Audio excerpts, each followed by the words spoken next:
Hi, this is Professor Cordes, and this is the Week 7 overview and lecture video for English 123 Intermediate Composition.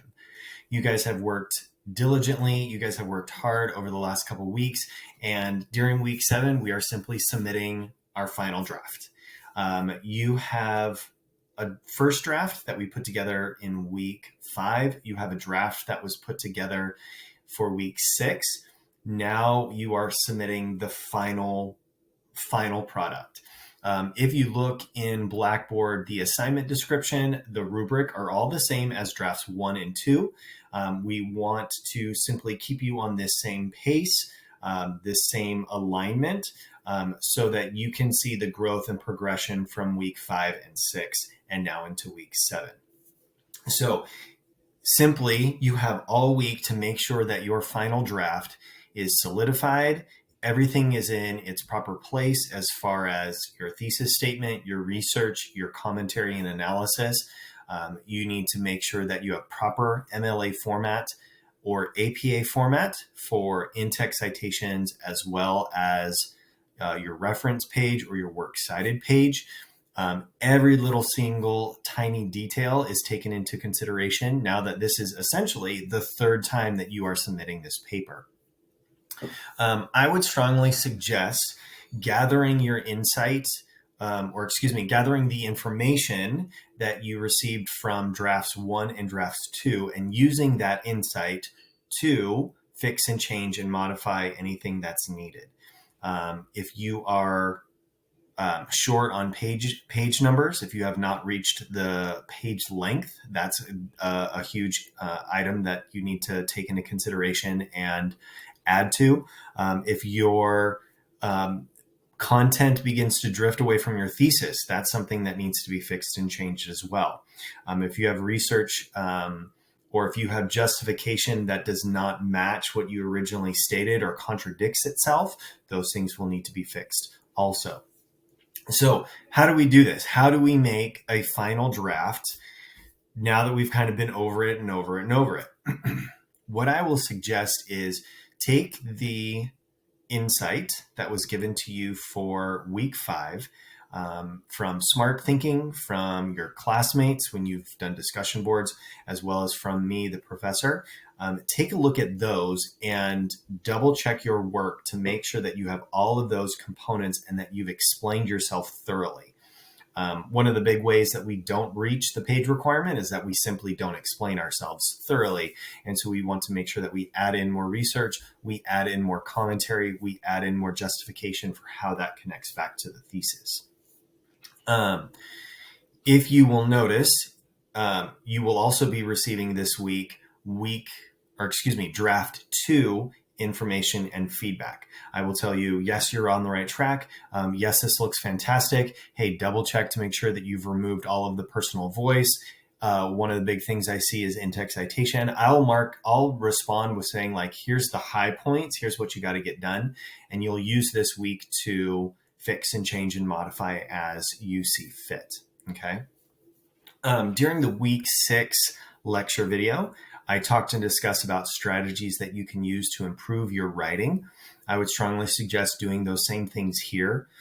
Having someone read your paper aloud, whether that be someone new or someone different from the previous weeks, that's perfectly fine. Reading your paper backwards, okay, sentence by sentence or page by page, and kind of saying, do these things stand alone? Do these things make sense in the context of what's being quoted or what's being stated? And then the idea of giving yourself adequate time to rest, refocus your brain. You guys are at the home stretch right now, and your brains are just kind of fried on this topic, on this research, on your thoughts and ideas. And so it's difficult to kind of think of something new, or it can be difficult to see what is wrong. So giving yourself a chance to rest. Maybe you take the draft 2 information, you look at it, you process through it, you leave it alone, you come back in 24 hours, and you begin to check off and go through, okay, these are the major things that the professor stated. These are the things that my smart thinking response has given back to me. all of those components need to be make sure that are finished and complete. So please make sure that you get those done. Okay. I'm not going to review the rubric. I'm not going to review the assignment because you have done this now for 3 weeks and you know exactly what it looks like. This is how I grade. I use this rubric here to go through your work. I have seen everything. I've told you more than likely, ladies and gentlemen, I'm going to be looking for those things that I've told you. Hey, double check in-text citation. Remove the personal voice, like the comments and the critiques and the criticisms that I have provided for you so that there can be improvement in your skills. Those are the things that I'm going to be looking for. Okay. All of these components right here are what we need to focus on. Make sure that you have this solid paper. Okay. I really, really do hope that you guys understand that this class has not been designed for just this research paper. This class has been designed for you to hone in on those skills of research and writing. How do we evaluate resources? How do we analyze and synthesize that content in relation to our own topics?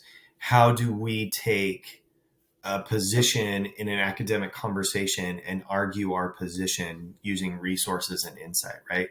How do we come up with these components? How do we engage in academic discussions and discourse?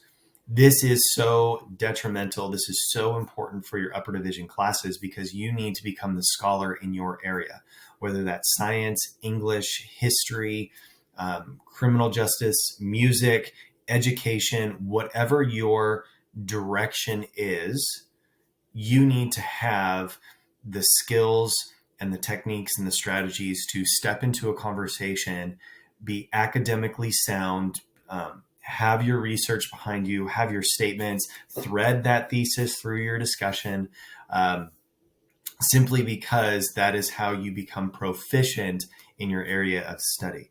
So when you move into your upper division courses for your major, these skills are going to translate over into various different assignments, whether that's an education project, whether that's a business proposal, whether that is a historical document or analyzing a historical document, whatever the case might be, you're going to use these skills as you progress forward. Okay.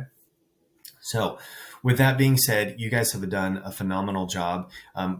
At this moment in time, please make sure that anything and everything is submitted to Blackboard for grading.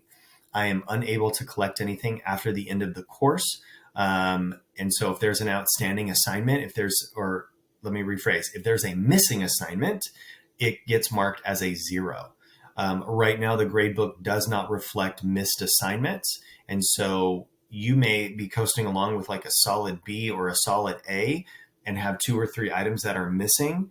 Once the end of the course goes, those turn into 0s and that skews your final grade. So please make sure that you get everything submitted. Go through your gradebook in Blackboard and look at all of the assignments where I offered you feedback, where you've got critiques, all of those things. Go back and look to make sure that all of those things have been submitted. If it says missing, or if it's not submitted, please submit it as soon as possible. If you're having trouble with Blackboard, you can message me and we can send the assignments back and forth through Lancer Mail, simply because I do not want you to not get credit for the work that you've done. It's university policy that I cannot collect work after the end of the course date unless there's a tremendous circumstance or an approved extension. I need everything. So if you didn't do the introduction in week 1, let's get it done. If you forgot to turn in your proposal, but we had talked via email and it just slipped your mind, turn in your proposal. If I had talked to you about redoing an assignment because you were way off the mark, and you were going to redo it, talk to me, email me, and get me that assignment. Let's make sure that your grades are as best as they possibly can. Okay. So if you do have questions or concerns, reach out to me as soon as possible. I'll be checking my email all the time this week and next week. As soon as the week 7 is over, I use that entire week 8 to start grading and making sure that everything is in its place because I have to submit grades the day after the course is done. So once again, everything needs to kind of fall into place. So make sure that all of your assignments are turned in properly. Okay. Reach out if you have any questions or concerns. Congratulations, you've made it through. All you have to do this week is submit that final research paper and you're good to go. Okay. Talk to you guys soon.